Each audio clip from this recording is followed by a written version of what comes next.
Hello' guys, welcome to 15 days blog. প্ৰথমে পিন্ধিলো মংগলসূত্ৰ, এতিয়া ভৰালো কিতাপ পাতি যি আছে তো ভৰাই কিনে মই খোজকাঢ়ি লাহে লাহে যাই আছো কলেজৰ ফালে।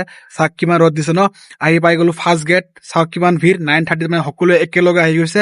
এতিয়া পাই গলো ছেকেণ্ড গেট আমাৰ ID কাৰ্ড দেখাব লাগে। এইটো মই ID কাৰ্ডটো চিকিউৰিটি দেখালো। তাৰপিছত লগ পালো প্ৰিন্সক, ধুনীয়াকে যাই কিনে ক্লাছখন বহি গলো। এতিয়া আমাৰ ক্লাছ পাতি আৰম্ভ হৈ যাব, তো মই এতিয়া ক্লাছ কৰিম। তাৰ পিছত ক্লাছ পাতি শেষ হোৱাৰ পিছত আহি গলো লেবত।